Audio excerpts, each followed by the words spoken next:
Radio Kantipur, radio राष्ट्रको। नेपालमा corona संक्रमण दर उच्च। आज एकै दिन 4,364 जनामा संक्रमण पुष्टि। एक सातामा मात्रै 18,000 बढी संक्रमित थपिए। सरकार र अनसनरत डाक्टर केसीका प्रतिनिधि बीच 10 घण्टा यता वार्ता जारी। राष्ट्रिय प्राथमिकता प्राप्त आयोजनाहरूको निर्माणले अपेक्षित गति लिन नसकेपछि प्रोजेक्ट ब्याङ्कको अवधारणा अन्तर्गत राष्ट्रिय योजना आयोगद्वारा प्रत्यक्ष अनुगमन सुरु। सन् 2021मा नेपालको आर्थिक वृद्धि 0.6%मा पुग्ने विश्व ब्याङ्कको प्रक्षेपण। लुम्बिनी प्रदेशको राजधानी दाङको देउखुरी सार्ने निर्णयलाई लिएर प्रदेशवासी विभाजित। योजना र सहमति बिना प्रशासनिक काम कारबाहीको स्थानीय हेरफेर भए प्रति उत्पादक हुने संघीयताविदको तर्क। किशोरीहरूको आवाज बुलन्द गर्न भन्दै फिनल्यान्डमा 16 वर्षीय किशोरीलाई 24 घण्टाका लागि प्रधानमन्त्रीको जिम्मेवारी। यस वर्षको नोबेल साहित्य पुरस्कार अमेरिकाकी कवि लुइस ग्लुकलाई। र पोल्यान्डकी इगा स्वातेक फ्रेन्च ओपन टेनिसको फाइनलमा। आइपिएल क्रिकेटमा पन्जाब विरुद्ध हैदराबादको विस्फोटक ब्याटिङ। नमस्कार, कान्तिपुर डायरीका साथमा सुरज र इन्द्रलक्ष्मी। समाचार अब विस्तारमा। पछिल्लो एक सातामा मात्र नेपालमा 18,046 जना कोरोना भाइरसका नयाँ संक्रमित थपिएका छन्। सक्रिय संक्रमित पनि 26,000 नागिसकेको छ। निषेधाज्ञा हटाएसँगै मानिसको चहल पहल बढेको र स्वास्थ्य सुरक्षाको मापदण्ड समेत नअपनाउँदा संक्रमण दर उच्च बनेको हो। संक्रमण देखिएका मध्ये काठमाडौँ उपत्यका सर्वाधिक जोखिममा रहेको भन्दै सरकारले सावधानी अपनाउन बारम्बार आग्रह गर्दै आएको छ। नेपालमा पछिल्लो 24 घण्टामा हालसम्मकै सर्वाधिक 4,364 जनामा कोरोना संक्रमण पुष्टि भएको छ। सक्रिय संक्रमितको संख्या पनि 26,684 पुगेको छ। स्वास्थ्य तथा जनसंख्या मन्त्रालयको नियमित प्रेस ब्रिफिङमा प्रवक्ता डाक्टर जागेश्वर गौतमले 1,561 महिला र 2,803 जना पुरुष संक्रमित थपिएको जानकारी दिनुभयो। यो सँगै कुल संक्रमितको संख्या 98,617 पुगेको छ। पछिल्लो 24 घण्टामा काठमाडौँ उपत्यकामा 2,540 जना कोरोना संक्रमित थपिएका छन्। मन्त्रालयका अनुसार काठमाडौँमा 2,085, ललितपुरमा 320 र भक्तपुरमा 135 जना संक्रमित थपिएका छन्। यस्तै मोरङमा 249, सुनसरीमा 214, रूपन्देहीमा 179, सुर्खेतमा 106 र मकवानपुरमा 100 जनामा संक्रमण देखिएको छ। पछिल्लो 24 घण्टामा मुलुकभरका विभिन्न अस्पतालबाट 2,675 जना डिस्चार्ज भएका छन्। हालसम्म 71,343 जना डिस्चार्ज भएका छन्। यो कुल संक्रमितको 72.3% हो। पछिल्लो 24 घण्टामा देशभरका विभिन्न प्रयोगशालामा 18,473 जनाको पीसीआर परीक्षण गरिएको छ।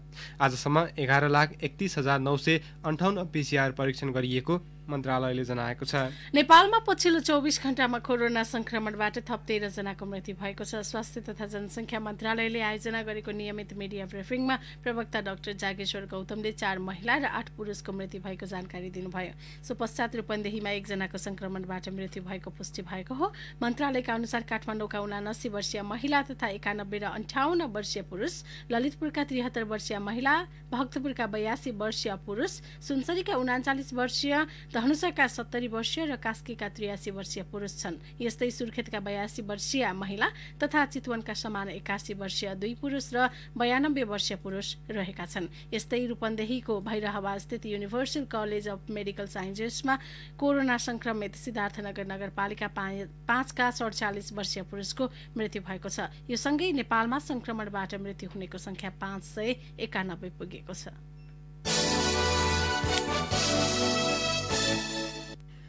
सरकार र अनसनरत डाक्टर गोविन्द केसी पक्षबीच 10 घण्टा यता वार्ता जारी छ। चिकित्सा शिक्षा सुधारको माग राख्दै अनसन बसेको 25औं दिनमा सरकारले केसीका मागबारे वार्ता सुरु गरेको हो।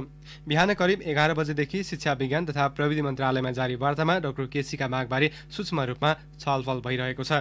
वार्ता सकारात्मक रूपमा अघि बढेकाले आजै सहमतिको मस्यौदा तयार गर्ने र सो मस्यौदा मन्त्री स्तरबाट अनुमोदन गराउने तयारी वार्ता समितिको छ। यस्तै डाक्टर केसी पक्षले समेत अनसन स्थल पुगेर सहमतिको मस्यौदाबारे अनसनरत डाक्टर केसीलाई जानकारी गराउने बताएको छ। सरकारले हिजो शिक्षा सचिव गोपीनाथ मैनालीको संयोजकत्वमा 3 सदस्यीय वार्ता टोली बनाएको थियो। सो लगतै डाक्टर केसी पक्षले समेत सोलिडारिटी फर डाक्टर केसी अलायन्सका डाक्टर जीवन छेत्रीको संयोजकत्वमा 4 सदस्यीय वार्ता टोली गठन गरेको थियो। कर्णाली स्वास्थ्य विज्ञान प्रतिष्ठानमा एमबीबीएसको कक्षा सुरु गर्नुपर्ने 2075 साउन 10 गते भएको सम्झौता अनुसार चिकित्सा शिक्षा ऐनमा संशोधन हुनुपर्ने लगायत 6 बुँदे माग राख्दै डाक्टर केसी भदौ 29 गते जुम्लाबाट अनसन सुरु गर्नुभएको हो। स्वास्थ्य अवस्था गम्भीर भएपछि काठमाडौँ ल्याइए पनि उहाँ त्रिवी शिक्षण अस्पतालमै अनसनमा हुनुहुन्छ। अब कान्तिपुर सबस्टारको पालो। कान्तिपुर सविस्तार। राष्ट्रिय प्राथमिकता प्राप्त आयोजनाहरूको निर्माणले अपेक्षित गति लिन नसकेपछि राष्ट्रिय योजना आयोगले प्रोजेक्ट ब्याङ्कको अवधारणा अन्तर्गत प्रत्यक्ष अनुगमन सुरु गरेको छ। भइरहेका 3 दर्जन बढी आयोजनाहरूको अनुगमनका साथै स्थानीयदेखि केन्द्रसम्म साना ठूला गरी झण्डै 6000 आयोजनालाई सूचीकरण गरिएको आयोगको भनाइ छ। माथिल्लो तामाकोशी जलविद्युत आयोजना, मेलम्ची खानेपानी आयोजना, गौतम बुद्ध र पोखरा अन्तर्राष्ट्रिय विमानस्थल लगायत 21वटा राष्ट्रिय आयोजनाहरूमा भइरहेको ढिलाइ र आगामी चुनौतीबारे अध्ययन सुरु भइसकेको योजना आयोगको दाबी छ।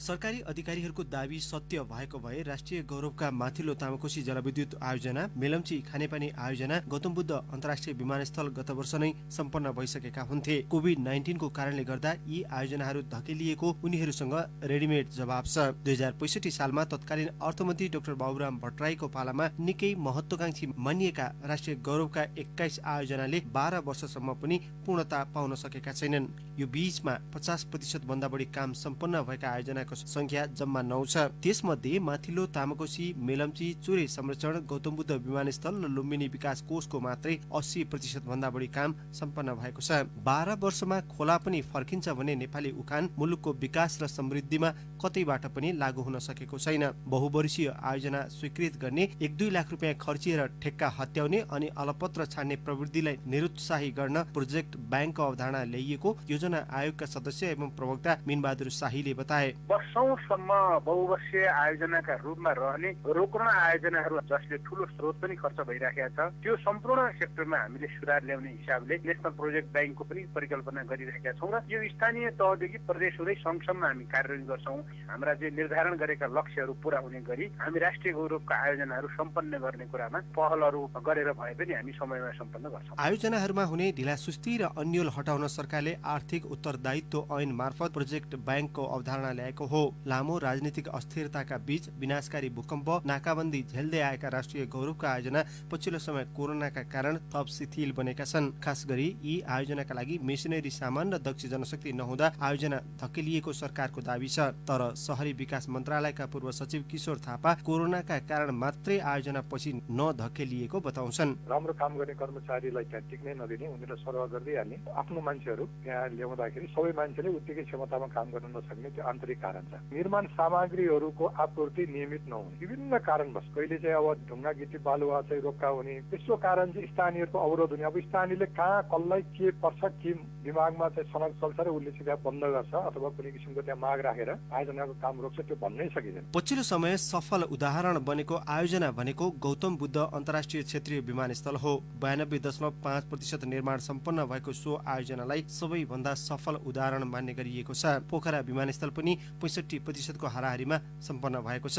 त्यो बाहेक काठमाडौँ तराई द्रुत मार्ग, मध्यपहाडी लोकमार्ग, उलाकी लोकमार्ग लगायतका राष्ट्रिय प्राथमिकता प्राप्त 13 आयोजनाको निर्माण प्रगति टिठ लाग्दो छ। अझ पश्चिम सेती जलविद्युत आयोजना, निजगढ विमानस्थल आयोजना, बुढीगण्डकी जस्ता आयोजना अहिलेसम्म अन्यलकै अवस्थामा छन्। आयोजनाको व्यवस्थापकीय पाटो कमजोर हुँदा अपेक्षित परिणाम आउन नसकेको बताउँछन् पूर्वाधार विज्ञ आशिष गजुरेल। समयको व्यवस्थापन, चाडको चाहिँ अनुमान गरेको लागत छ, गुणस्तर छ र जुन एउटा स्कोप छ, यो चारवटा कुराहरूलाई चाहिँ हामीले मध्यनजर राखेर चाहिँ हामीले त्यो अनुसारले एक्सन लिएर आउन सक्यौँ भनेदेखि समयमा परियोजना सक्यौँ होला। तर हाम्रो चाहिँ परियोजना व्यवस्थापनकै कमजोरीले गर्दाखेरि नै हामीले समयमा, लागतमा र भनेको चाहिँ गुणस्तरमा चाहिँ प्रोजेक्टहरू, परियोजनाहरू चाहिँ सम्पन्न गर्न नसक्नु मुख्य चुनौतीहरू यिनै हुन्। सरकारले पछिल्लो समय पूर्वाधार विकास मार्फत आर्थिक समृद्धि गर्ने महत्वाकांक्षी घोषणा गरेको छ। तर पूर्वाधारका लागि आवश्यक स्रोत तथा त्यो अनुसारको नेतृत्व व्यवस्थापन गर्न सकेको छैन। 12 वर्षमा मुस्किलले 3वटा राष्ट्रिय आयोजना निर्माणको अन्तिम चरणमा पुग्नुले विकास प्रतिको सरकारी चाहना प्रश्न हुन्छ। घोषणामा हतारिने तर सम्पन्न गर्नका लागि इच्छा शक्ति नदेखिएकै कारण पनि कतिपय आयोजनाहरू समयमै सम्पन्न हुन सकेका छैनन्। राजनीतिक नेतृत्वसँगै कर्मचारी तन्त्रमा पनि आयोजना प्रतिको अपनत्व र दायित्वबोध नभइन्जेलसम्म राष्ट्रिय वा अन्तर्राष्ट्रिय जुनसुकै गौरवको भनेर घोषणा गरे पनि काम सम्पन्न हुनेमा दुविधा नै रहन्छ। रेडियो कान्तिपुरका लागि अनिल परियार। कान्तिपुर सविस्तार। कान्तिपुर डायरीमा अब ब्रेकको पालो। अब बाँकी प्रसङ्ग। विश्व बैंकले नेपालको आर्थिक वृद्धि सन् 2021मा 0.6% पुग्ने अनुमान गरेको छ। विश्व बैंकको पछिल्लो दक्षिण एसियाली स्तरीय आर्थिक प्रतिवेदन अनुसार कोरोनाको महामारी र लकडाउनले पर्यटन क्षेत्रमा पुर्याएको असरका कारण सन् 2020मा 0.2% मात्र रहेको नेपालको आर्थिक वृद्धि आगामी वर्ष 0.6% पुग्ने अनुमान गरेको छ।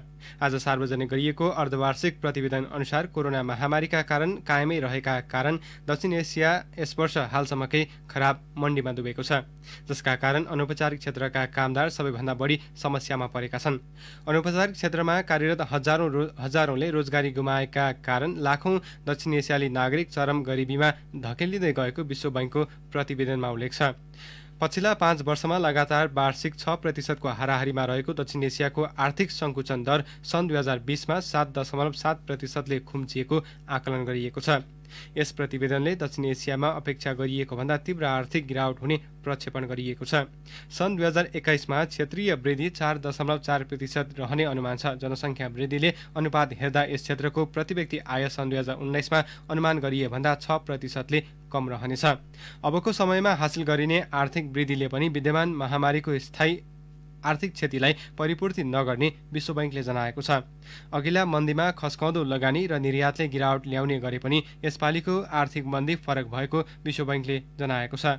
परम्परागत रूपमा दक्षिण एसियामा मागको मेरुदण्ड र आर्थिक कल्याणको मुख्य सूचकका रूपमा रहेको निजी उपभोग 10%ले घटिने भएकाले गरिबीको दर पनि बढ्ने विश्व बैंकले जनाएको छ। रेमिटेन्समा आएको गिरावटले पनि अति विपन्नहरूले तीव्र गतिमा आय स्रोत गुमाउने अपेक्षा केही देशहरूमा गरिएको छ। लुम्बिनी प्रदेश आफ्नो नाम र राजधानी टुङ्गो लगाउने 5औं प्रदेश बनेको छ। गत मंगलबारको प्रदेश सभाको 2/3 मतले राजधानी दाङको देउखुरीमा र नाम लुम्बिनी राख्ने निर्णय गरेको हो। 2.5 वर्षसम्म अस्थायी मुकाम बनेको बुटवलबाट राजधानी देउखुरी सरेपछि यो बेला बुटवलवासी आक्रोशित छन् भने दाङसहित प्रदेशका विभिन्न जिल्लामा उत्सव छ। थप विवरण सहित बुटवलबाट सहकर्मी सञ्जु पौड्याल।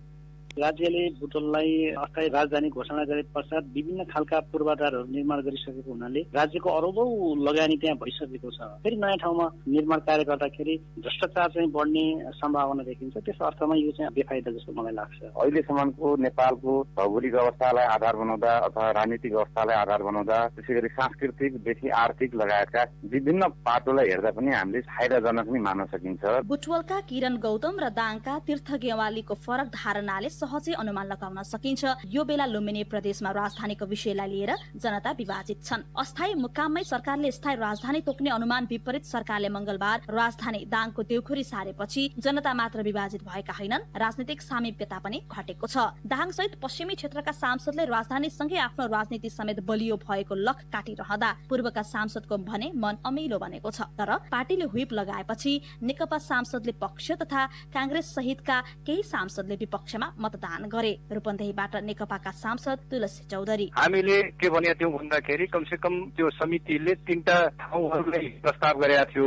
त्यो 3टा ठाउँ भनेको रूपन्देही, कपिलवस्तु र दाङ। यदि राम्रो तरिकाले सल्लाह गरेर प्रस्ताव गरेर आएको भए समस्या थिएन। त्यसले गर्दाखेरि अलिकता हाम्रो यो रूपन्देहीको, नवलपरासीको, पाल्पाको, गुल्मी, अर्घाखाँची अनि कपिलवस्तुको यो चाहिँ हाम्रो असन्तुष्टि हो। तर स्थायी राजधानी आसपासका सांसदको बुझाइ भने फरक छ। नाम र राजधानीको सरकारी प्रस्तावको विपक्षमा मतदान गर्न पार्टीले व्हिप जारी गरे पनि पक्षमा मतदान गरेका दाङबाट विजयी नेपाली कांग्रेसका सांसद दिल्ली चौधरी भन्छन्, जहाँसम्म बुटवलको कुरो छ, बुटवल एउटा औद्योगिक सहर, त्यसलाई चाहिँ व्यापारिक सहर बनाउनु पर्छ होला। त्यसमा सरकारले संकल्प प्रस्ताव ल्याएर अगाडि सार्यो भने राम्रो हुन्छ। अब पहिलेदेखि नै हामी त बङ्गालीहरू सामान लिन जाने गर्न जाने ठाउँ बुटवलै हो। त्यो बुटवल व्यापारिक केन्द्र बनाउन सक्यो भने त्यसले चाहिँ धेरै ठुलो असर गर्छ जस्तो मलाई लाग्दैन। आवश्यक पूर्वाधार बिना एकाध महिनामा नै राजधानी बुटवलबाट देउखुरी स्थानान्तरको सम्भावना बनेछ। छैन। प्रदेश प्रमुख र मुख्यमन्त्रीको कार्यालय, हरेक मन्त्रालय, प्रदेश सभा र त्यसको सचिवालय मात्र होइन, हरेकका लागि आवास गृहसम्मको निर्माण लुम्बिनी प्रदेशका लागि अब फलामको चिउरा सरह बन्नेछ।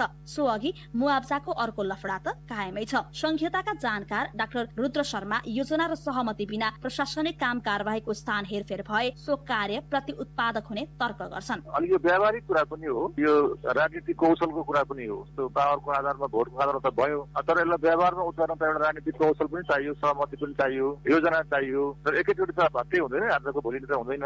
त्यो प्लानिङ अनुसार भयो र सहमति अनुसार भयो भने नयाँ ठाउँमा सहर हुन्छ, नयाँ ठाउँमा पनि विकास हुन्छ।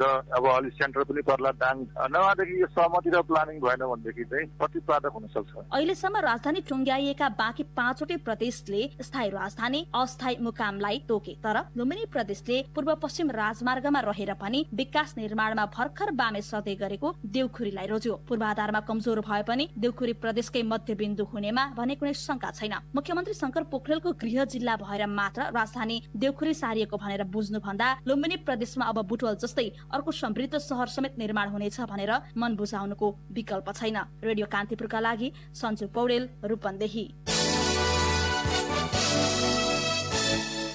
भेरी अस्पताल नेपालगञ्जका लेखा अधिकृत माधव प्रसाद आचार्य सहित 15 जना विरुद्ध अख्तियार दुरुपयोग अनुसन्धान आयोगले करिब 30 लाख रुपैयाँ बिगोमा गर्दै विशेष अदालतमा भ्रष्टाचार मुद्दा दायर गरेको छ। अस्पतालका कम्प्युटर अपरेटर अरुण राज खनाल स्रोत नखुलेको 16,13,975 रुपैयाँ सहित पक्राउ परेपछि अनुसन्धानको क्रममा उनीहरू सहित लेखापाल इन्द्रबहादुर खत्री, सहलेखापाल प्रेम बहादुर खत्री विरुद्ध आयोगले आज आरोपपत्र दायर गरेको हो। उनीहरू विरुद्ध आयोगले 19,13,070 रुपैयाँ बिगोमा गरेको छ। यस्तै उनीहरूलाई घुस दिने 11 जना विभिन्न फर्म तथा पसल सञ्चालक विरुद्ध पनि आयोगले मुद्दा दायर गरेको छ। 11 जना विरुद्ध भने आयोगले 13,62,700 रुपैयाँ बिगोमा गरेको छ। अनुमति बिना फिल्म, टेलिफिल्म र भिडियो लगायतमा नेपाल प्रहरीको पोशाक प्रयोग गरी कारबाही हुने भएको छ। चलचित्र, टेलिचलचित्र, छोटा फिल्म लगायत टेलिभिजन तथा स्टेज कार्यक्रममा नेपाल प्रहरीको पोशाक दुरुपयोग भएको भन्दै प्रहरी प्रधान कार्यालयले आज एक विज्ञप्ति जारी गरी आफ्नो ध्यानाकर्षण भएको जनाएको हो। अनुमति बिना नै प्रहरी पोशाकको दुरुपयोग गरेको पाइए प्रचलित कानून बमोजिम कारबाही हुने समेत प्रहरी प्रधान कार्यालयले जनाएको छ।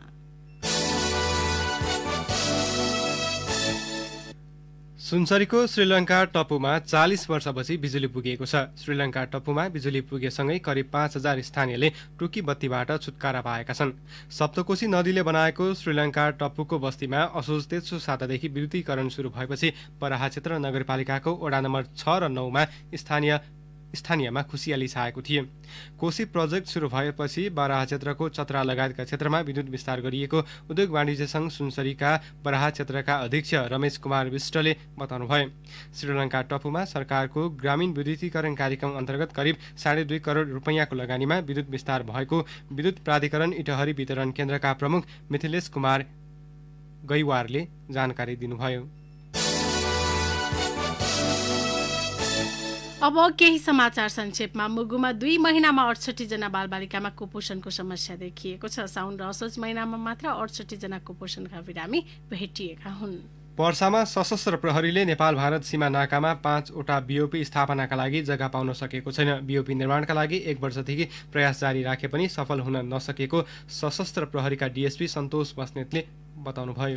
नेपाल विद्यार्थी संघ नेविसंघले अनसनरत डाक्टर गोविन्द केसीका माग पूरा गर्न भन्दै काठमाडौँको कोटेश्वरमा सरकार विरुद्ध प्रदर्शन गरेको छ। अनसनरत डाक्टर गोविन्द केसीको मागमा ऐक्यबद्धता जनाउँदै गोर्खा अस्पतालका चिकित्सकले बिहान 9 देखि 11 बजेसम्म गोर्खा अस्पताल परिसरमा धरना दिएका छन्। कर्मचारीलाई कोरोना संक्रमण पुष्टि भएपछि संक्रमित कर्मचारी क्वारेन्टिनमा बस्नुपर्ने र स्वाब परीक्षण गर्नुपर्ने भन्दै दाङको भूमि सुधार तथा मालपोत कार्यालय असोज 26 गतेसम्म बन्द गरिएको छ। दाङको तुलसीपुर उपमहानगरपालिकाका प्रमुख घनश्याम पाण्डेलाई कोरोना भाइरसको संक्रमण भएको छ।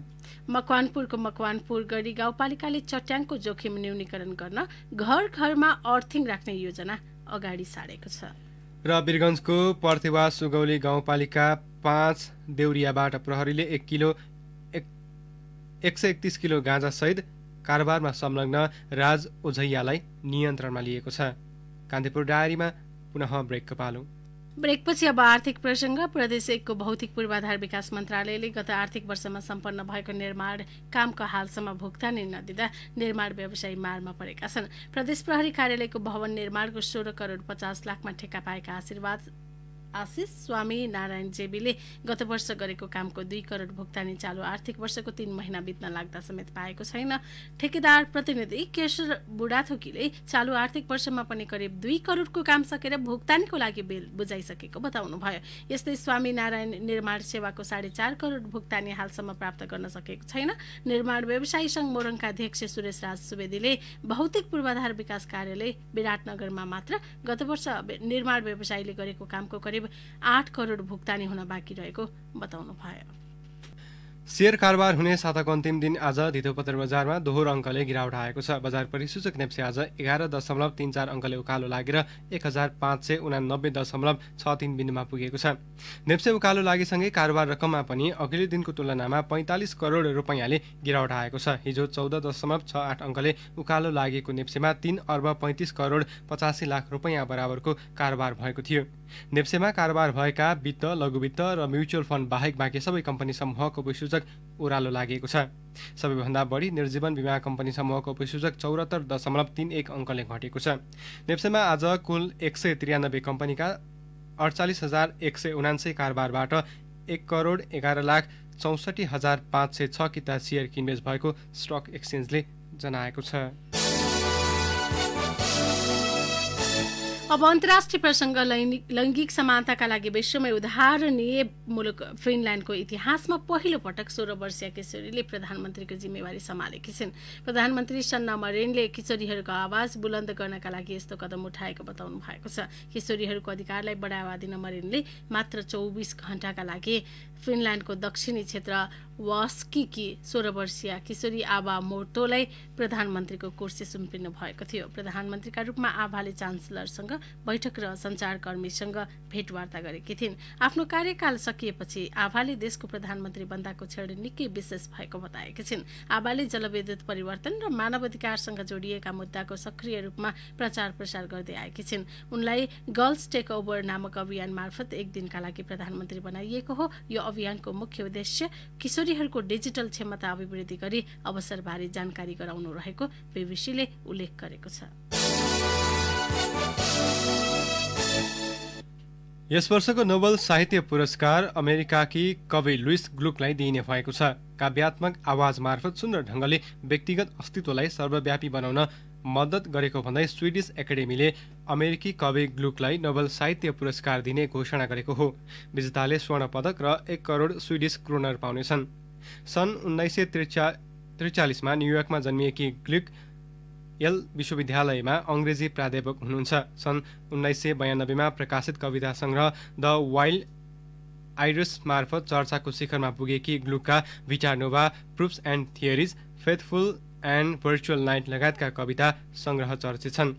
एकाडेमीले यस वर्षको चिकित्सा शास्त्र, भौतिक शास्त्र र रसायनशास्त्रको नोबेल पुरस्कार घोषणा गरिसकेको छ। यस वर्षको शान्तितर्फको नोबेल पुरस्कार भोलि र अर्थशास्त्रतर्फको पुरस्कार सोमबार घोषणा हुनेछ। इन्डोनेसिया सरकारले ल्याएको नयाँ रोजगार कानूनको विरोधमा हजारौं श्रमिकहरू सडकमा उत्रिएका छन्। यसै साता पारित गरिएको सो कानूनले श्रमिकको अधिकार सम्बोधन नगर्ने र पर्यावरण मैत्री नभएको भन्दै श्रमिकहरूले विरोध गरेको बीबीसीले उल्लेख गरेको छ। प्रहरीले 400 भन्दा बढी प्रदर्शनकारीलाई हिरासतमा लिएको थियो। यद्यपि सरकारले भने कोभिड-19 महामारीका कारण थलिएको अर्थव्यवस्था सुधार र उत्थानका लागि सो कानूनले मद्दत गर्ने दावी गर्दै आएको छ। सरकारले गत सोमबार 1000 पृष्ठ लामो रोजगार सम्बन्धी कानून पारित गरेको थियो।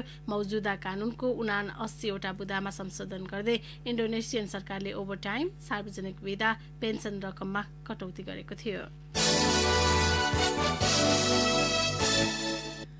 अब खेल समाचार। पोल्यान्डकी इगा स्वाटेक फ्रेन्च ओपन टेनिसको फाइनलमा प्रवेश गरेकी छन्। अर्जेन्टिनाकी नादिया पोदोरोस्कालाई सोझो सेटमा पराजित गर्दै 19 वर्षीय स्वाटेक पहिलो पटक ग्रान्ड स्लाम टेनिसको उपाधि नजिक पुगेकी हुन्।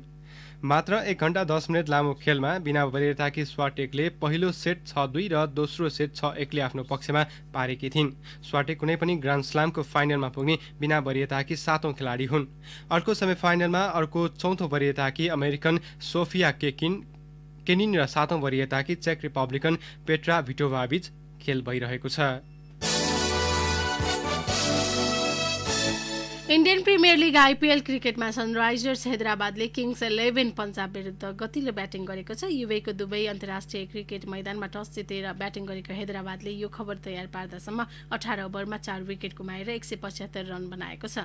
पहिलो विकेटका लागि क्याप्टेन डेभिड वार्नर र जोनी ब्रेस्टोले 160 रनको साझेदारी गरेपछि हैदराबाद उच्च योगफल उन्मुख भएको हो। वार्नर 52 रनमा ग्लेन म्याक्सवेलद्वारा क्याच आउट हुँदा ब्रेस्टो 97 रनमा एलबिडब्ल्यू धरापमा परे। रवि विष्णोईले 16औं ओभरमा वार्नर र ब्रेस्टोलाई आउट गर्दै पन्जाबका आशा जगाएका हुन्। मनिष पाण्डे 1 रनमा क्याच आउट भए। उनको विकेट अर्शदीप सिंहले लिए। अब्दुल समाद 8 रनमा विष्णोईको बलमा क्याच आउट भए। समान 5 खेलबाट पन्जाबको 2 र 6औं स्थानमा रहेको हैदराबादको 4 अङ्क छ। आजको खेलमा विजयी भए पन्जाब 5औं स्थानमा पुग्नेछ भने हैदराबादले कम्तीमा 2 स्थान सुधार गर्नेछ।